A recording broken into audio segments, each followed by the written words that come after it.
Olá, por enquanto tudo bem com as estruturas repetitivas para? Espero que sim. Espero que você esteja compreendendo as diferenças entre as três estruturas repetitivas que vimos até agora, né? E nesse terceiro vídeo sobre a estrutura para, eu queria retomar os fluxogramas, exatamente. Eu já ressaltei a importância de vocês compreenderem os fluxogramas, né? De vocês, diante do fluxograma, entenderem de que maneira ele se comporta e o que ele faz. Então, na aula de hoje, eu queria falar sobre eles, né? Antes disso, eu queria relembrar a importância de você compreender que na estrutura para, quando a gente define aquele incremento ou decremento, ele não necessariamente precisa ser mais um ou menos um. Eu posso ter diferentes variações, posso ter mais 2, mais 3, mais 4, mais quanto eu quiser, ou menos, exatamente na mesma proporção, porque aquilo é a definição da variação a cada passada pela linha do para. Não é fixo que aquilo seja mais ou menos. Então, é importante que essas coisas estejam bastante claras para você nesse momento em que a gente está dificultando um pouquinho mais, digamos assim, os exercícios e as propostas que vão sendo apresentadas para o cérebro de vocês também ficar mais esperto, né, com relação à programação e etc. Então, vamos dar uma olhada nessa situação que o slide apresenta, de um problema no qual você precisa receber 15 números reais e, ao final, informar qual é o maior número da sequência. Então, como eu sei que eu preciso receber 15 números, eu optei por utilizar a estrutura para, né? Porque nela eu defino de quanto eu começo, a condição para eu me manter repetindo e de quanto eu vou variar. Vejam que nesse exemplo a variável contador foi encurtada e agora se chama conte, né? Até para você ver aquilo que eu te falei, não há necessidade da variável que controla a estrutura repetitiva para se chamar contador, nem no para e nem em nenhuma outra estrutura repetitiva, tá, gente? Nem no enquanto, nem no faça enquanto, o nome dela pode ser qualquer um. Então aqui eu crio a estrutura começando de 1, mantenho a repetição enquanto conte for menor ou igual a 15 e vou fazer conte mais porque eu quero 14 números, né? Então eu vou controlar que eu recebi o primeiro número, o segundo número, o terceiro número e por aí vai. Ressaltando que eu coloquei aqui no slide somente o trecho que nos interessa da estrutura repetitiva até a última linha lá fora dela, que é a linha 10. Não dá para escrever só isso, né, gente? No Portugal Studio. Vocês têm que escrever direitinho a declaração das variáveis, aquele início, aquela estrutura inicial do Portugal Studio. Aqui só tem o que eu preciso para falar com vocês sobre a estrutura repetitiva, certo? Então, muito bem. Então, eu defino a estrutura para na linha 1.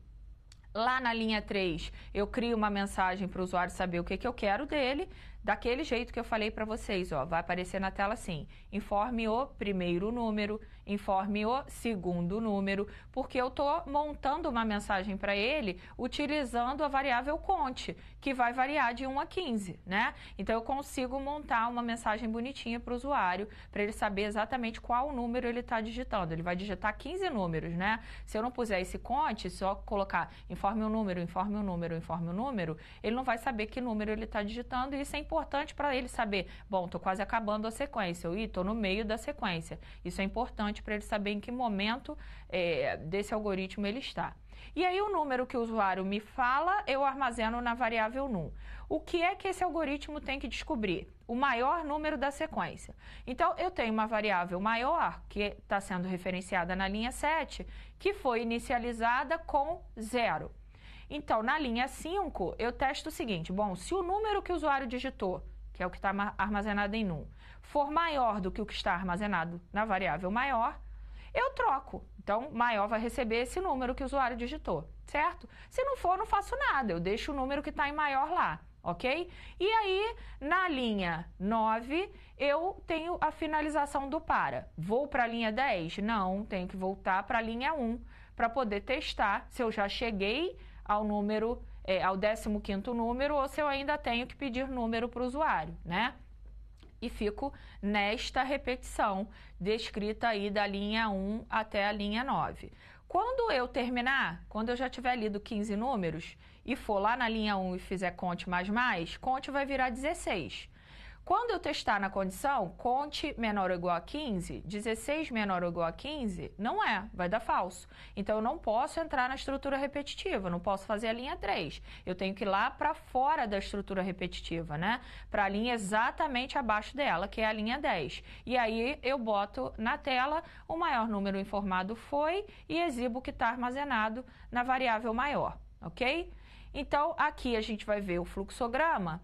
E a gente vai ver que depois do início eu já começo com a linha do para, né? Então, para conte menor ou igual a 15, eu faço a leitura do número, faço o teste para ver se o número é maior ou igual a zero, é maior do que o que está na variável maior. Se for, eu troco. Se não for, eu volto lá para a estrutura repetitiva, certo? Então, aqui eu estou variando de 1 em 1, não preciso definir o incremento do contador.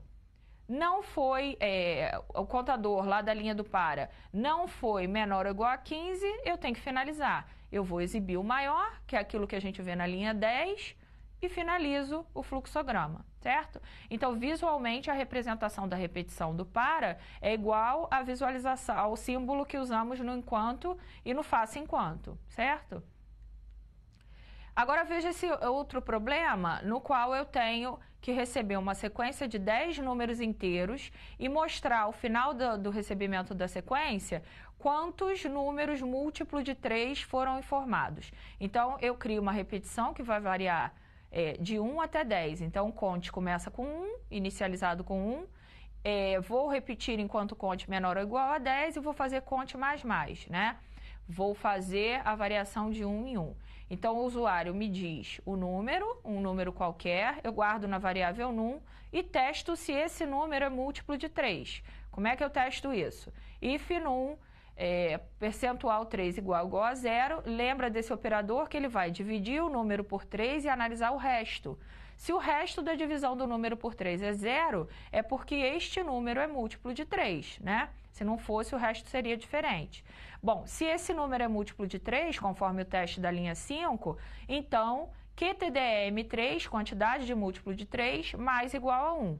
Essa é uma variável do tipo inteiro que foi criada e inicializada com 0. E é ela que vai contar quantos múltiplos de 3 foram digitados na sequência.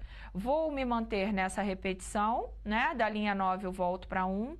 E quando a condição conte menor ou igual a 10 for falsa, eu saio e vou para a linha 10 e mostro existem QTDM3 múltiplos de 3. E aí, aquela variável, QTDM3, quantidade de múltiplos de 3, vai ser substituída por um valor. Vendo o fluxograma, a gente tem início, temos a definição da linha do for, né, com aquela simbologia de repetição, e a condição que vai me manter presa ali dentro, repetindo o que vem a seguir, que é receber o número e testar se o resto da divisão desse número por 3 é igual a 0.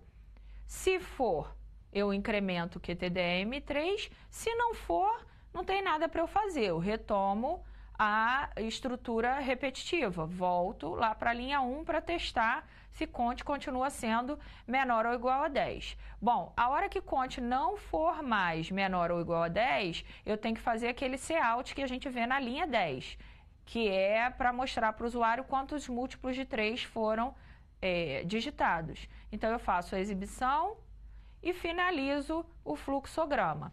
Então, vocês observem que a representação no fluxograma das estruturas repetitivas não tem mudança, né? Uma estrutura repetitiva é uma estrutura repetitiva sem eu saber no fluxograma se é um enquanto, um para ou um faça enquanto, né? É mais fácil eu descobrir se é um enquanto ou um faça enquanto por conta do posicionamento do teste da condição. Vocês lembram? No faça enquanto, o teste está lá embaixo. Aquele símbolo de repetição está lá embaixo, né? E aí eu consigo saber. Mas se você comparar um algoritmo que foi escrito com enquanto com um algoritmo que foi escrito com para, eu quero comparar e no fluxograma descobrir qual é qual, talvez isso seja mais difícil, né? Porque visualmente a gente não tem distinção, não tem um símbolo específico para enquanto, outro para e por aí vai. Mas importante é que você saiba como são representadas as estruturas repetitivas nos fluxogramas e compreenda o comportamento delas, certo? Muito obrigada e até a próxima aula.